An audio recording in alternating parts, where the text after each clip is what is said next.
Why do you think they call you a tribalist? And we have seen you in many other regions that do not belong to the Kikuyus. Thank you, Jerry. That is a narrative by William Ruto to try to demonize me before the people of Kenya and to suppress truth.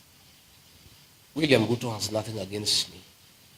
And the only remaining strategy is to label me a tribalist, to try to demean me before the people of Kenya. Fortunately, it's only William Ruto, his sycophants, and bloggers paid by government who call me a tribalist. I'm the darling of the Kenyan people. As you have rightly said, when I was in Ukambani, everybody, thousands of people from that area wanted to hear from me. When I arrived in Mombasa, in Kilifi, in Malindi, everybody wanted to listen to me. When I went to Masai Land, in Kajiado, in Narok, the Ma people want to listen to Rigathi. When I went to Western Kenya, I was a star guest in Bungoma, in Busia, in Kakamega, in Vihiga. The people of Kenya believe in me and the truth that I speak every day. It's only William Ruto because there's nothing else he can say against me. As you have rightly put it, nobody believes him because when I campaigned for him, he never called me a tribalist. When the people of the mountain Kenya supported him to a man, he never said they are tribal. He has only decided we are tribal because we have rejected his leadership and we have said we are not going to support him. As long as we were supporting him, we were good people and we were very nice people and nationalists. But the minute we decided that he cheated us, he betrayed us, he misused us, he was the wrong choice for us and for the country, he has decided that we are tribal people. But I am never dissuaded from what I believe in. I never lose focus. I'm never distracted.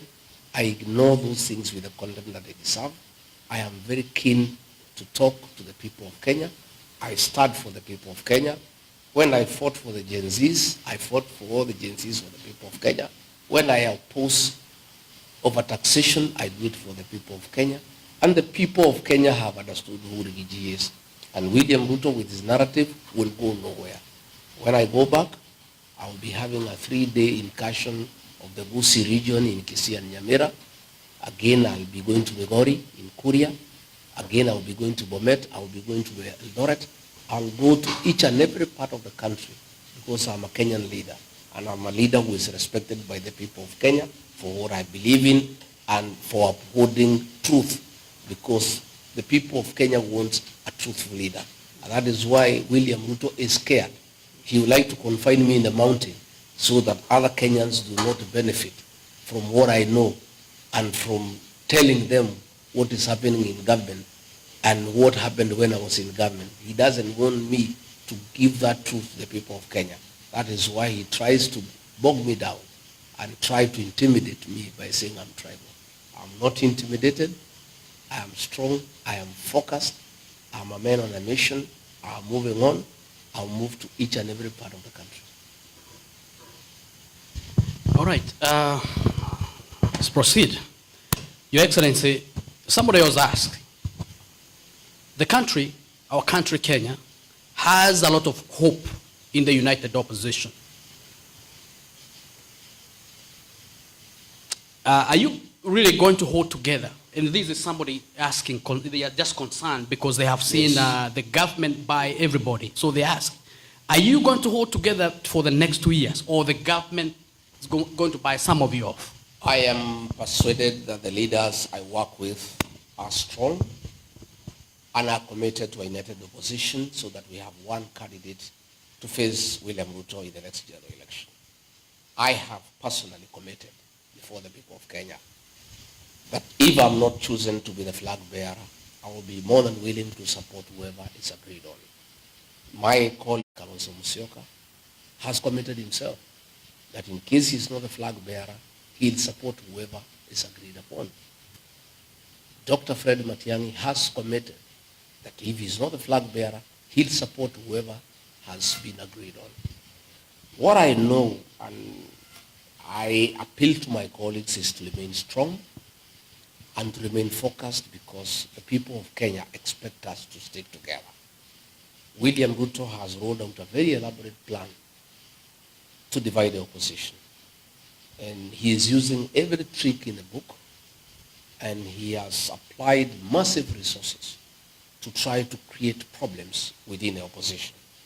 Specifically, he has started with the mountain. He would want a situation where he divides the mountain because the mountain vote, by its sheer size, is very decisive in who becomes president and who doesn't become president. And since he is aware that the mountain has decided it will not support him, he would like to divide the mountain. We are aware of schemes to form political parties within the mountain to come and rival the DCP, which is the party of choice in the area.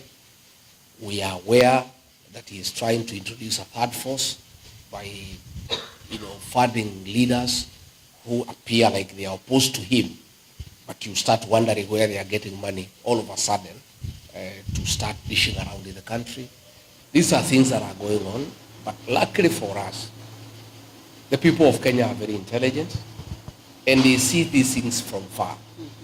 People are very enlightened, and they can see through William Ruto. And I want to assure leaders who are being used by William Ruto to divide the opposition, to divide the mountain. William Ruto will destroy you the way he has destroyed the leaders who hang around him. People can see through you. People can read your lips. People can listen to the language that you are speaking.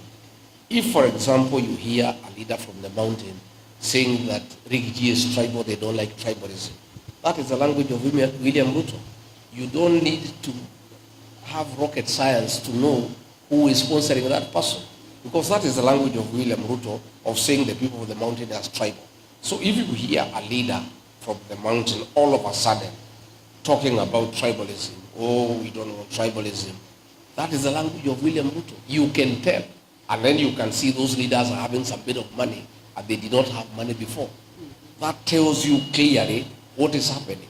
So I want to tell those leaders, the people are very intelligent. And I want to remind our leaders of the situation in the year 2002. The people of Kenya had decided that they did not want anything to do with Daniel Arap Moi and his project. And people had made that decision as a people, and the leaders were following them. The Honorable Musalia Mudavadi was in the group that had rejected the project of President Daniel Arap Moi. Somewhere along the way, Moi convinced him to abandon the people and join him. He dismissed Professor George Saitoti as vice president and appointed Musalia as vice president. And Musalia was earmarked to be the vice president for Uhuru Kenyatta. The people of Sabatia, the people of Vihiga, the people of Western Kenya refused to follow Musalia Mudavadi. He went alone. He lost his seat as a member of parliament for Sabatia. Let me caution my colleagues and all those of us who want William Ruto to be one term. The mood in the country today as we speak, any of my colleagues will abandon the one-term movement at the behest of President William Ruto for the purposes of financial gain or promises or positions, that he'll go alone and he'll not go with the people. And he or she will be isolated. That is what I know. But I'm happy talking to my colleagues this morning, because all of us are concerned about the machinations of William Ruto. All of them are steadfast and they have committed. They will stick to the course and they will not let the people of Kenya down. Thank you so much, Your Excellency, for your time and answering our questions, and even finding time to come and be with us here in the Midwest. But before you go, we want to ask you the last one. Why one term? If you answer that one, we're going to call it a day. Thank you. Thank you very much. Why one term? Because nothing can work in Kenya when William Ruto is in office. For us to bring to an end abductions and killings of young people, William Ruto must exit from office. For us to restore our education system so that our children can go to school, they can access free primary and secondary education, our university students can have loans, William Ruto must exit from office.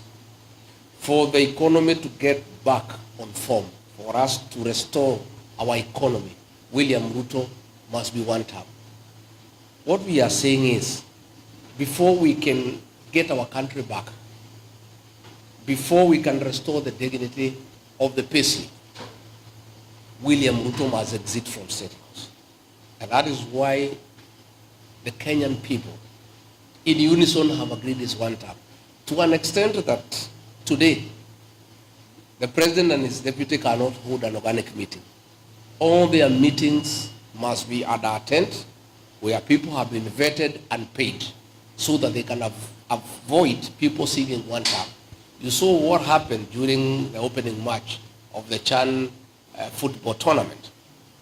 The president and the governor of Nairobi had to purchase all the tickets, and the tickets were given to officers from the Kenya prisons, NYS personnel, and supporters of Governor Sakaja and MCAs aligned to him, so that they don't have an organic group in Kasarani, so that they don't sing one term. In the process, they were not able to distribute all the tickets, despite organizers having said that all the tickets have been sold out. Most of the seats were empty because, against the FIFA rules, all the tickets were purchased in bulk so that they give them to their supporters, so that they avoid the situation of people coming to say one term. But I don't know what they'll do, because on the day of the voting, they would have to pay everybody in Kenya. And even if they pay them, they will still have to come and vote for Ruto to be one term. So it's a prerequisite for us to restore Kenya, for us to restore our country, for us to restore our economy, for us to restore the dignity of the payslip, for us to have our children safe from killings, for us to have Kenyans doing business in a good environment. William Ruto must be one term. That is the movement we are spearheading, and I can tell you it is unstoppable, and it's going on. And probably they were thinking it's Rigathi who is behind it. I've been out of Kenya for the last 5 weeks. The one-term movement is even stronger than it was when I was in Kenya. So it's one term.